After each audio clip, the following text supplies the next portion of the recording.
اس programme کے اخراجات جو اسمر منسٹریز کے دوست اور پارٹنرز ادا کرتے ہیں۔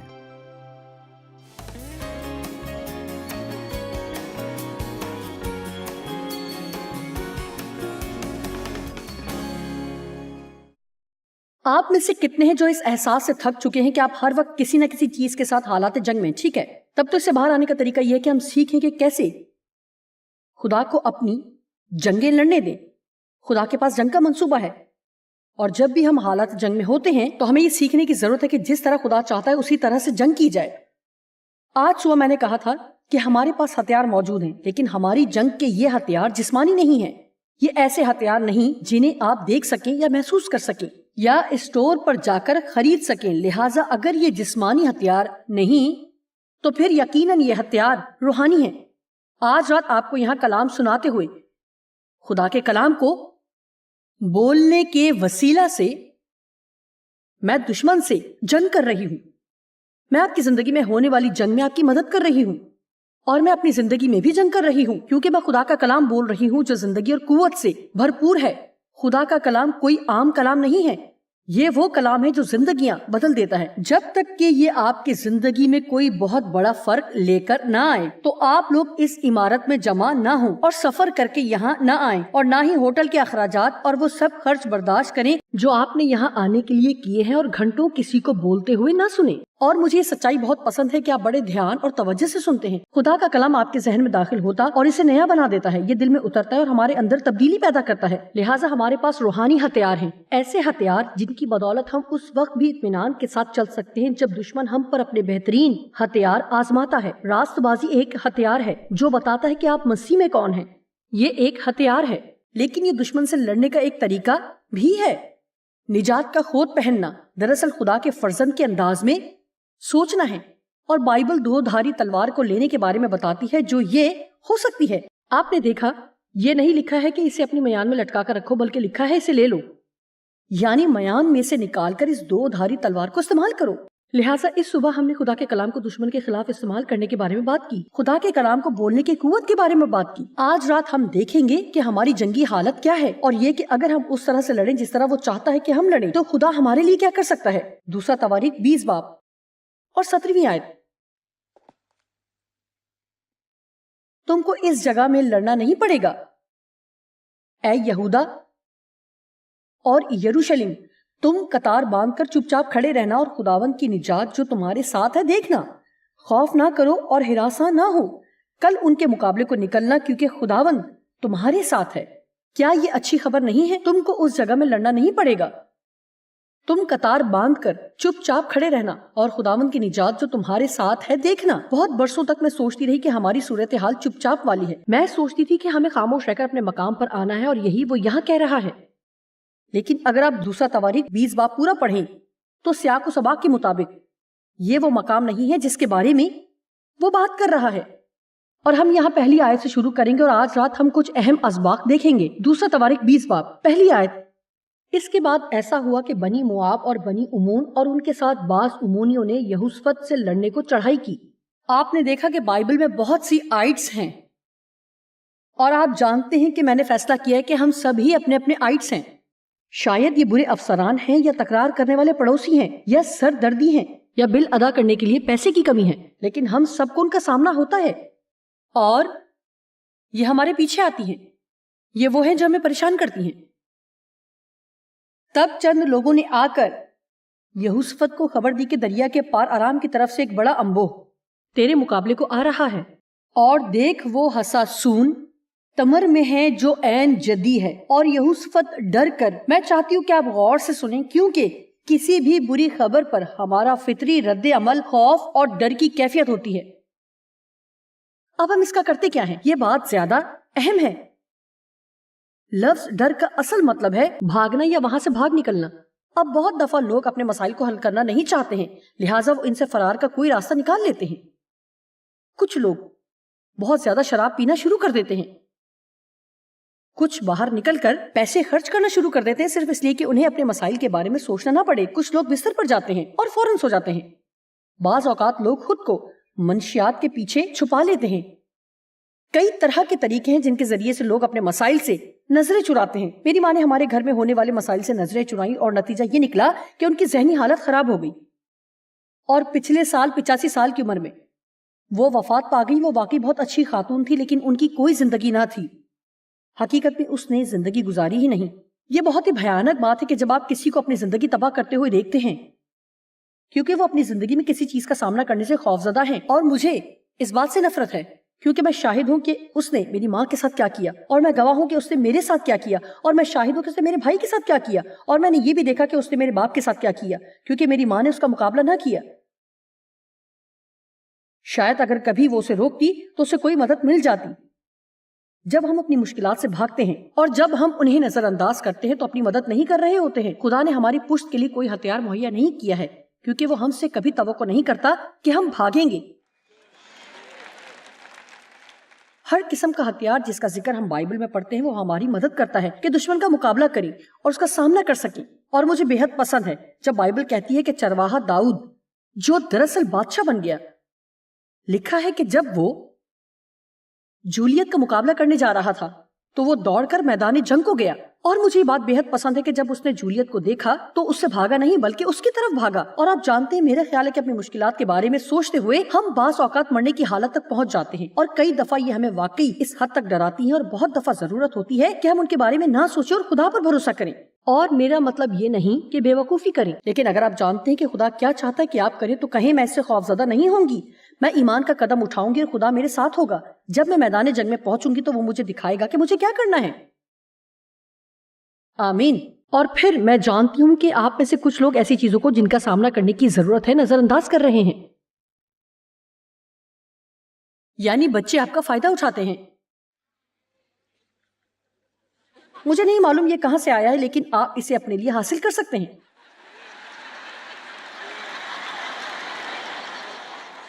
آمین.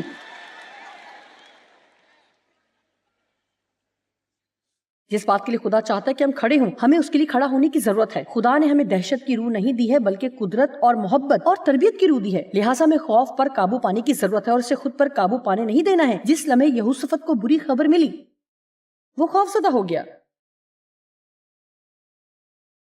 یہوشافط کو بتایا گیا تھا کہ ایک بڑا انبو اس کے خلاف آ رہا ہے. 30 آیت اور یہوشافط ڈر کر، لیکن آگے دیکھیں کہ اس نے کیا کیا اور مجھے بے حد پسند ہے. اور یہوشافط ڈر کر دل سے، پورے عزم سے اور ضرورت کے پورے احساس کے ساتھ خداوند کا طالب ہوا اور سارے یہودا میں روزہ کی منادی کرائی. میرے خدا، اگر ہر دفعہ جب بھی کوئی مشکل سر اٹھائے اور ہمیں خوف محسوس ہو تو ہم اگلا قدم جو اٹھانا ہے وہ یہ کہ کچھ وقت نکالیں اور خدا کے طالب ہوں.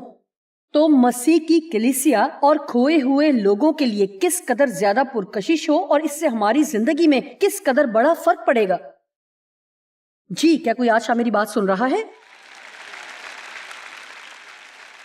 فون کی طرف نہ جائیں، تخت کی طرف جائیں. ہمیں کسی بھی شخص کو کال کرنے کی ضرورت نہیں ہے. میں ہمیشہ یہ کہتی ہوں کہ ان کو تو شاید یہ بھی معلوم نہیں ہوتا کہ وہ خود کیا کر رہے ہیں اور ہم ان سے پوچھتے ہیں کہ ہم کیا کریں. آئیے دیکھتے ہیں کہ خدا کا جنگی منصوبہ کیا ہے. خدا کی جنگی حکمت عملی کیا ہے. ہر جنگ میں اس کی حکمت عملی کو ہمیں براہ راست خدا سے سننے کی ضرورت ہے. خدا کی طرف سے کہا گیا ایک لفظ ان 1000 الفاظ سے بہتر ہے جو ہم لوگوں سے سنتے ہیں.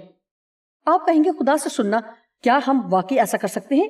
آپ پاک روح کی رہنمائی میں چل سکتے ہیں اور آپ خدا کی آواز سن سکتے ہیں. شاید آپ کو الفاظ تو سنائی نہ دیں. میں ہر وقت آواز سننے کی تلاش میں نہیں رہتی ہوں، لیکن میں آپ کو بتاتی ہوں کہ جب آپ خدا کی تلاش کرتے ہیں اور جب آپ پاک روح کی رہنمائی میں چلیں گے تو چاہے آپ یہ نہ بھی جانتے ہو کہ درست کیا ہے، پھر بھی اپنے اندر آپ جان لیتے ہیں کہ آپ کو کیا کرنا چاہیے. تو جس لمحے آپ قدم آگے بڑھائیں گے تو آپ کو رہنمائی ملے گی اور آپ جان لیں گے کہ آپ کو کیا کرنا چاہیے. جو کچھ میں کر رہی ہوں وہ کرنے کا ایک ہی طریقہ ہے کیونکہ میں نے سیکھا ہے کہ کس طرح خدا کو رہنمائی کرنے دی جائے. میں جب بھی یہاں آتی ہوں تو میرے پاس ایک پیغام ہوتا ہے، لیکن دیانت داری کی بات ہے میں آخر سے شروع کی طرف جاتی ہوں. یہ یہاں نہیں ہے. اس میں ایسی باتیں بھی ہوتی ہیں جو میں استعمال نہیں کرتی اور بعض اوقات ہماری زندگیاں اس قدر منظم ہوتی ہیں کہ خدا کی مداخلت کی اس میں جگہ ہی نہیں ہوتی.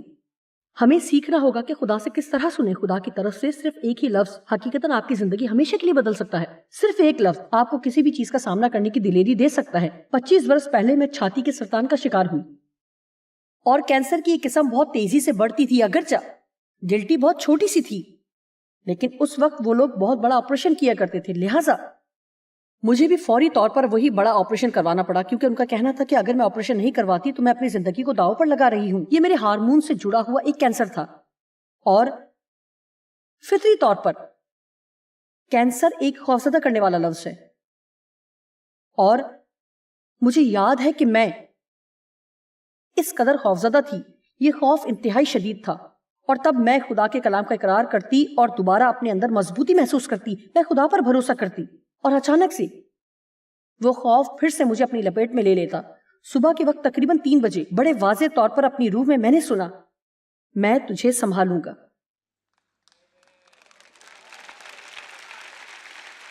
تو مجھ پر بھروسہ کر سکتی ہے، میں تیرا خیال رکھوں گا۔ اب آپ جانتے ہیں کہ دوسرے 500 لوگوں نے مجھے یہی کہا تھا، اور میں نے بھی خود کو یہی کہا تھا۔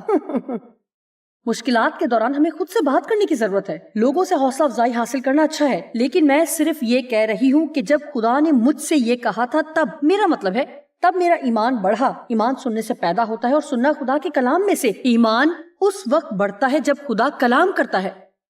میں خوش ہوں کہ آج شام، میری بات سنیے، کہ آپ یہاں موجود ہیں، لیکن مجھے امید ہے کہ آپ میرے ذریعے خدا کو سن سکتے ہیں۔ مجھے امید ہے کہ کچھ باتیں جو میں کہوں گی وجہ بنے کہ آپ گھر جا کر اپنی زندگی کے کسی حصے میں خدا کے طالب ہوں، کیونکہ خدا کی طرف سے ایک لفظ لوگوں کے 1000 الفاظ سے گنا قدر ہے۔ ہم اس وقت خدا سے نہیں سنیں گے جب تک اس کی آواز سننے کے لیے وقت نہیں نکالیں گے۔ میں جانتی ہوں کہ یہاں پر کچھ لوگ ہیں جو خدا کے ساتھ اپنے تعلق میں مختلف طور پر چل رہے ہیں، اور میں آپ سے کچھ کہہ سکتی ہوں کہ خدا کے طالب ہوں، اور آپ اچھی طرح سے جانتے ہیں کہ میں کیا بات کر رہی ہوں۔ آپ کہیں گے اچھا، لیکن میں تو ٹی وی پر آپ کو دیکھ رہی تھی اور سوچ رہی تھی کہ میں جا کر دیکھوں کہ آپ کیسی نظر آتی ہیں، تو بہت مزہ آئے گا۔ آپ واضح طور پر نہیں جانتے کہ خدا کی تلاش کرنا کیا ہے، تو کسی جگہ جائیں اور دروازہ بند کر لیں۔ اگر آپ واقعی نہیں جانتے کہ خدا کے طالب ہوں تو وہ آپ سے وہیں آ کر ملے گا جہاں آپ ہیں، اور آپ کو اسے تلاش کرنا نہیں پڑے گا کہ وہ کہاں ہے۔ سنیے، مجھے دوبارہ کہنے کی ضرورت ہے۔ میں نے کہا اگر آپ واقعی نہیں جانتے کہ کس طرح خدا کی تلاش کریں تو خوشخبری یہ ہے کہ خدا آئے گا اور آپ کو وہاں ملے گا جہاں آپ ہیں، اور آپ کو صرف یہ کرنے کی ضرورت ہے کہ کہیں جا کر بیٹھیں اور کہیں اے خدا مجھے تیری ضرورت ہے، میں مصیبت میں ہوں، میں خوف میں اپنا رد عمل ظاہر نہیں کرنا چاہتی، میں جذباتیت میں اپنا رد عمل نہیں دینا چاہتی، میں نہیں جانتی کہ کیا کروں، مجھ سے کلام کر، میری رہنمائی اور رہبری کر۔ اور اگر پھر بھی وہ آپ سے بات نہیں کرے تو قطعاً پریشان نہ ہو اور گھبرائیں نہ۔ جب آپ کا وقت ختم ہو جائے تو کہیں ٹھیک ہے خداوند تو نے ابھی تک کوئی بات نہیں کی، لیکن مجھے یقین ہے کہ تو میری رہنمائی کرے گا اور راستہ دکھائے گا، اور میں نے قدم اٹھانا شروع کر دیے ہیں۔ میں ہمیشہ کہتی ہوں کہ آپ کھڑی ہوئی گاڑی نہیں چلا سکتے، آپ کو اپنی زندگی کو رکی ہوئی حالت سے نکالنا ہے اور کہیں جانا ہے تاکہ خدا آپ کو کہیں لے جانے میں رہنمائی کر سکے۔ ٹھیک ہے، خدا کی آواز براہ راست سنیں۔ دوسرا تواریخ 20واں باب اور 4 آیت۔ اور بنی یہودا خدا سے مدد مانگنے کو اکٹھے ہوئے، بلکہ یہودا کے سب شہروں میں سے خداوند سے اپنے پورے دل سے مدد مانگنے کو آئے۔ مجھے یہ بہت پسند ہے کہ یہ لوگ واقعی سنجیدہ تھے۔ آپ میں سے کتنے اس بات سے متفق ہے کہ جس لمحے آپ کی مشکل سر اٹھاتی ہے اور آپ خوف محسوس کرتے ہیں، اگر آپ صرف 15 یا 20 منٹ نکالیں یا آدھا گھنٹہ، جو وقت آپ کو کسی ایک ٹی وی پروگرام کو دیکھنے میں لگتا ہے، آپ صرف بیٹھ جائیں اور کہیں خداوند مجھے تیری آواز سننے کی ضرورت ہے، مجھے تیری رہنمائی کی ضرورت ہے۔ میرے خدا، آپ کے خیال میں آپ کی زندگی میں چیزیں کس طرح تبدیل ہوں گی؟ کیا ڈرامائی انداز میں نہیں؟ یہ واقعی شاندار ہوگا۔ 5ویں آیت۔ اور یہوشافط یہودا اور یروشلم کی جماعت کے درمیان خداوند کے گھر میں نئے صحن کے آگے کھڑا ہوا اور کہا، اور مجھے یہ اگلی کچھ آیات بہت پسند ہیں، ہم 9 آیت تک پڑھیں گے کیونکہ میں چاہتی ہوں کہ آپ نوٹ کریں کہ یہوشافط خدا سے بات کرنا شروع کرتا ہے، لیکن اس کو اپنی مشکل بتانے میں 4 آیات لگتی ہیں۔ پہلی 4 آیات میں وہ خدا کو یہ بتاتا ہے کہ وہ کس قدر عظیم خدا ہے۔ او خدایا، اس میں تو ایک پیغام ہے۔ اور کہا، اے خداوند ہمارے باپ دادا کے خدا، کیا تو ہی آسمان میں خدا نہیں؟ اور کیا قوموں کی سب مملکتوں پر حکومت کرنے والا تو ہی نہیں؟ زور اور قدرت تیرے ہاتھ میں ہے، ایسا کہ کوئی تیرا سامنا نہیں کر سکتا۔ اے ہمارے خدا، کیا تو ہی نے اس سرزمین کے باشندوں کو اپنی قوم اسرائیل کے آگے سے نکال کر اسے اپنے دوست ابراہیم کی نسل کو ہمیشہ کے لیے نہیں دیا؟ چنانچہ وہ اس میں بس گئے اور انہوں نے تیرے نام کے لیے اس میں ایک مقدس بنایا ہے، اور کہتے ہیں کہ اگر کوئی بلا ہم پر آ پڑے جیسے تلوار یا آفت یا وبا یا کال تو ہم اس گھر کے آگے اور تیرے حضور کھڑے ہوں گے، کیونکہ تیرا نام اس گھر میں ہے، اور ہم اپنی مصیبت میں تجھ سے فریاد کریں گے اور تو سنے گا اور بچا لے گا۔ اب وہ کہہ رہا ہے کہ اگر ہم پر کبھی مصیبت آتی ہے تو ہم یہ کرتے ہیں، اور ابھی تک اس نے خدا کو بتایا نہیں کہ وہ مشکل کا شکار ہے۔ اے خدا، ہم تیرے حضور فریاد کریں گے اور ہم جانتے ہیں کہ تو ہمیں جواب دے گا، کیونکہ تو عظیم اور قوت والا خدا ہے اور کوئی ایسی چیز نہیں جو تو نہیں کر سکتا۔ اس کا ایک نفسیاتی پہلو بھی ہے کہ میں خدا کو مکھن لگا رہی ہوں اور پھر میں اسے بتاؤں گی کہ اصل میں مجھے کیا درکار ہے، اور بے شک خدا ہمیں حقیقت میں جانتا ہے، وہ جانتا ہے کہ آگے کیا ہونے والا ہے۔ لیکن در حقیقت مجھے یہ بہت پسند ہے کہ اس نے سیدھا جا کر کسی چیز کو مانگنا نہیں شروع کر دیا۔ سو اب دیکھ، امون اور مواب اور کوہ شعیر کے لوگ جن پر تو نے بنی اسرائیل کو جب وہ ملک مصر سے نکل کر آ رہے تھے حملہ کرنے نہ دیا، بلکہ وہ ان کی طرف سے مڑ گئے اور ان کو ہلاک نہ کیا۔ وہ یہ کہہ رہا ہے کہ ٹھیک ہے خدا، جب وہ اسرائیل کی سرزمین میں آئے تو بنی اسرائیل انہیں تباہ کر سکتے تھے، لیکن تو نے ایسا نہ کرنے دیا۔ دیکھ وہ ہم کو کیسا بدلہ دیتے ہیں کہ ہم کو تیری میراث سے جس کا تو نے ہم کو مالک بنایا ہے نکالنے کو آ رہے ہیں۔ 12 آیت۔ اب وہ اپنا مدعا بیان کرنے کی طرف آتا ہے۔ اے ہمارے خدا، کیا تو ان کی عدالت نہیں کرے گا؟ کیونکہ اس بڑے انبوہ کے مقابل جو ہم پر چڑھا آتا ہے ہم کچھ طاقت نہیں رکھتے، اور نہ ہم یہ جانتے ہیں کہ کیا کریں، بلکہ ہماری آنکھیں تجھ پر لگی ہیں۔ اب 12ویں آیت بہت اہم ہے، کیونکہ اس وقت وہ یہ کہہ رہا ہے کہ دیکھ، تو بہت عظیم ہے اور طاقتور ہے، تو کچھ بھی کر سکتا ہے، کوئی ایسی ناممکن بات نہیں جو تو نہ کر سکے۔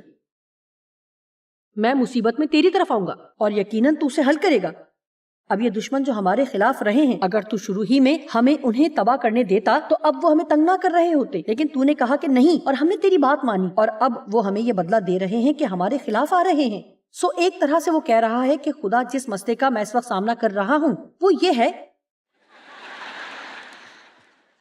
اور تھوڑا بہت اس میں تیرا بھی ہاتھ ہے، اور میرا مطلب ہے جب خدا نے میری آنکھیں کھولی کیسے سمجھوں، تو میں نے کہا واو، اگر میرا بچہ آ کر ایک ہفتے کے لیے مجھ سے میری کار مانگ لے اور میرے پاس آ کر کہے میں آپ کی کار ایک ہفتے کے لیے لے جا سکتا ہوں، یا اس سے بھی برے انداز میں وہ سوچے اور کہے کہ وہ لے جا سکتا ہے اور چابیاں لے اور کار لے جائے، یہ بات کچھ اچھی نہیں لگے گی۔ اور اگر وہ کہے کہ مجھے ایک ہفتے کے لیے آپ کی کار چاہیے تو میں شاید اسے دے دوں، لیکن میں اس بارے میں کچھ خوش نہیں ہوں گی۔ دوسری طرف اگر وہ آئے اور کہے او ماں، آپ تو بے حد اچھی ہیں، میں آپ کو بتاؤں، اگر مجھے کبھی بھی کوئی مسئلہ ہوا تو میں سیدھا آپ کے پاس آؤں گا، اور مجھے معلوم ہے کہ آپ مجھے کبھی بھی مایوس نہیں کریں گے، کیونکہ آپ تو واقعی ایک عظیم ماں ہیں، بہترین ماں ہیں، اور ساری دنیا میں سب سے شاندار ماں ہیں، اور میں آپ سے پورے دل سے محبت کرتا ہوں۔ ماں، مجھے گلے سے لگا لیں۔ دراصل یہ سب خدا کو پہلا درجہ دینے کے بارے میں ہے۔ اگر آپ نے دعائے ربانی پر غور کیا ہو جیسے میں آج کر رہی ہوں، اے ہمارے باپ تو جو آسمان پر ہے، تیرا نام پاک مانا جائے، کسی بھی منت یا درخواست سے پہلے ہم اس کی ستائش کرتے ہیں، ہمارے روز کی روٹی آج ہمیں دے۔ نہیں، ہم جا کر سیدھا یہ نہیں کہتے کہ ہماری روز کی روٹی آج ہمیں دے۔ ہمارا باپ جو آسمان پر ہے وہ سب سے عظیم تر ہے،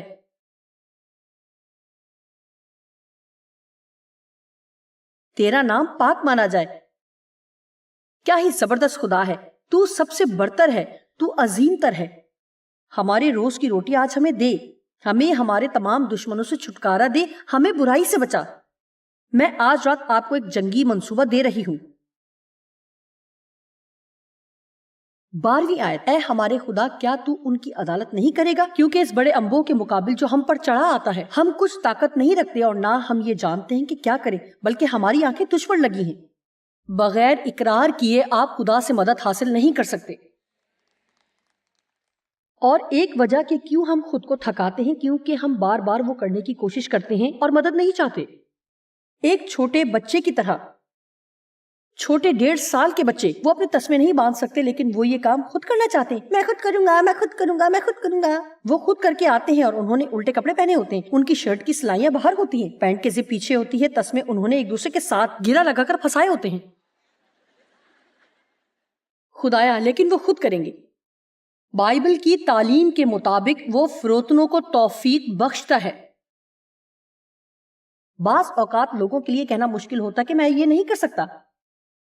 اے خدا، یہ کام میرے لیے بڑا ہے لیکن تیرے لیے نہیں ہے، میں نہیں جانتی کہ کیا کروں۔ یہ بات میری سمجھ سے بالکل باہر ہے کہ ہمارے لیے کہنا اتنا مشکل کیوں ہے کہ میں نہیں جانتی، میں نہیں جانتی۔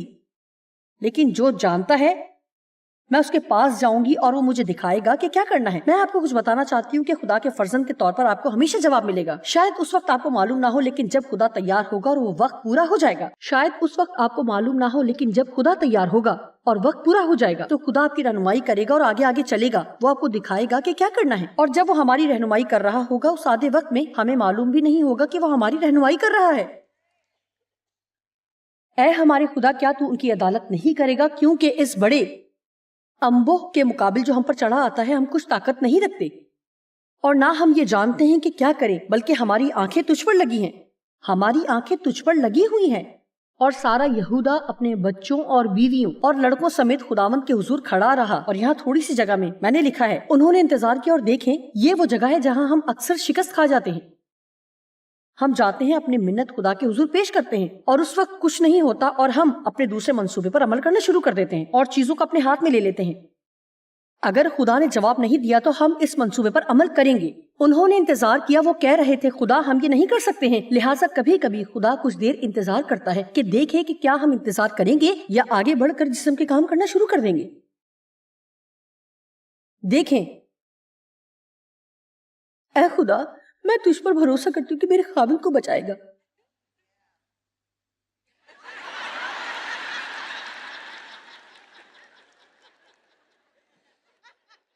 لیکن اگر تجھے میری مدد درکار ہو تو میں اس لیے جوائس مائل کی کچھ کتابیں خرید لوں گی اور کچھ چیزوں کو خط کشید بھی کر دوں گی اور پھر انہیں گھر میں مختلف جگہ پر رکھ دوں گی. جب وہ گھر ہو تو میں ان سی ڈیز کو چلاؤں گی اور ٹی وی پر پروگرام بھی لگاؤں گی. آپ جانتے ہیں کہ اگر خدا واقعی کچھ کرنے کی طرف آپ کی رہنمائی کرے گا تو وہ شاید آپ کو ایک اتفاق ہی لگے گا. آپ کو شاید معلوم بھی نہیں ہوگا کہ آپ کیا کر رہی ہیں. جسم کے کام ہمارے اپنے بہترین آئیڈیاز ہوتے ہیں کہ کس طرح وہ کام کرے جو صرف خدا کر سکتا ہے، اور بے سود کوششیں کریں گے اور یہ ہمیں تھکا دیں گی. میں آپ کو بتاتی ہوں کہ میں نے ریو کو تبدیل کرنے کی بہت کوشش کی. او میرے خدا، اور اب 50 برس کے بعد بھی وہ تقریباً ویسے ہی ہیں.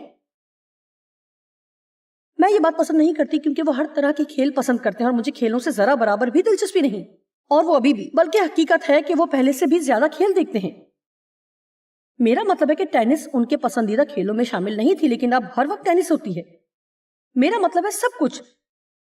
وہ فٹ بال دیکھتے ہیں، بیس بال دیکھتے ہیں. میں نے انہیں بدلنے کی بہت کوشش کی، اور آپ جانتے ہیں کہ آپ لوگوں کو بدل نہیں سکتے، صرف خدا لوگوں کو بدل سکتا ہے. اور اگر اس وقت آپ کی جنگ کسی ایسے شخص کے ساتھ ہے جسے آپ برداشت نہیں کر سکتے، اور اگر وہ نہیں بدلتے تو ایک بات سمجھنے کی ہے، کیونکہ اگر خدا نے آپ کو ان کے ساتھ رکھا ہے تو وہ آپ کو فضل دے گا کہ چاہے وہ بالکل بھی تبدیل نہ ہو پھر بھی آپ وہی رہیں گے اور خوش رہیں گے.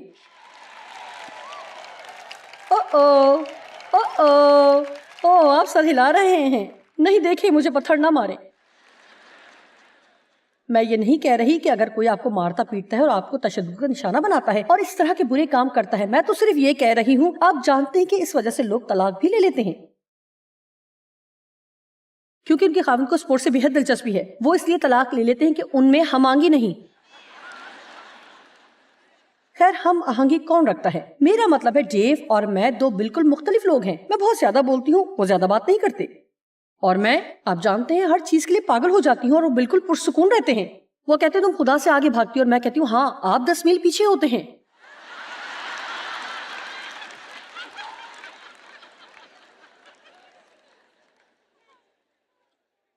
میں فوراً فیصلے کرنا پسند کرتی ہوں، اور وہ کہتے ہیں اچھا خیر دیکھتے ہیں. ہم اس بارے میں تھوڑا سوچتے ہیں، اور میں اس بارے میں سوچنا نہیں بلکہ فیصلہ کرنا پسند کرتی ہوں. جسم کے کام جو کام نہیں کرتے، ہم اس مقام تک پہنچتے ہیں. خدایا، ہم ہیں کون جو سوچتے ہیں کہ میں کسی کو بدل سکتی ہوں؟ اور نہ صرف یہ بلکہ خداوند، میں سیارے پر سب سے زیادہ تبدیلی چاہتی ہوں، لہٰذا مجھے کسی کو تبدیل کرنے کی کوشش نہیں کرنی ہے. بس مجھے بدل دے اور باقی کے ساتھ جو تو کرنا چاہتا ہے کر. اب شاید آپ کو کچھ کرنے کو مل جائے. خیر، آپ کو اپنی جنگیں خود نہیں لڑنا پڑیں گی کیونکہ خدا آپ کی طرف سے جنگ کرے گا. بس یہ اقرار کریں کہ آپ کو خدا کی ضرورت ہے، اس کے ہاتھ میں اختیار دیں اور انتظار کے دوران اس کی پرستش کریں.